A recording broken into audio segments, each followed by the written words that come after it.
to Maccabees chapter 5, about this time, Antiochus made his second invasion of Egypt. And it happened that all over the city for almost 40 days there appeared golden-clad horsemen charging through the air in companies fully armed with lances and drawn swords, troops of horsemen, drawn up attacks and counterattacks made on this side and on that. Brandishing of shields, massing of spears, hurling of missiles, flash of golden trappings, and armor of all sorts. Therefore, all men prayed that the apparition might prove to have been a good omen. When the false rumor arose that Antioch was dead, Jason took no less than 1,000 men and suddenly made an assault on the city.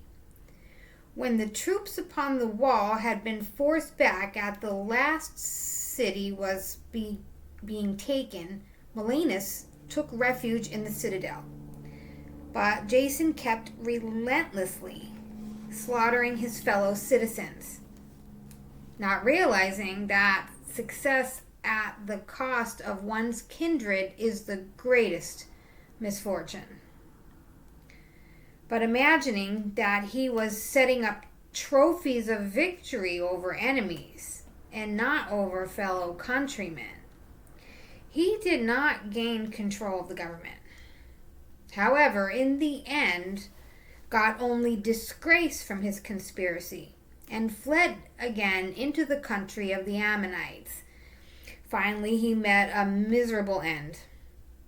Accused before Aretas, the ruler of the Arabs, fleeing from city to city, pursued by all men, hated as a rebel against the laws, abhorred as an executioner of his country and his fellow citizens. He was cast ashore in Egypt, and he who had driven many from their own country into exile died in exile, having embarked to go to the Lacedaemonians in hope of finding protection because of their kinship. He who had cast out many to lie unburied had no one to mourn for him, for he had no funeral of any sort and no place in the tomb of his fathers. And when news of what had happened reached the king, he took it to mean that Judea was in revolt. So, ravaging inwardly, he left Egypt and took the city by storm. And he commanded his soldiers to cut down relentlessly everyone they met and to slay those who went into the houses. There was killing of young men and old, destruction of boys, women, children, slaughter of virgins and infants. Within the total of 3 days, 80,000 were destroyed, 40,000 in hand-to-hand fighting, and as many were sold into slavery as were slain. Not content with this, Antiochus dared to enter the most holy temple in all the world, guided by Menelaus, who had become a traitor both to the laws and to his country. He took the holy vessels with his polluted hands. He swept away with profane hands the votive offerings which other kings made. He made to enhance the glory and honor of the place. Antiochus was elated in spirit and did not perceive that the Lord was angered for a little while because of the sins of those who dwelt in the city, and that therefore he was disregarding the holy place.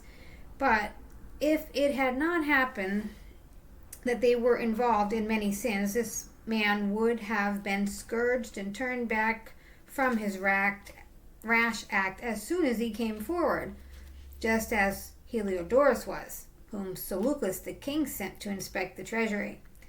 But the Lord did not choose the nation for the sake of the holy place, but for the sake of the nation.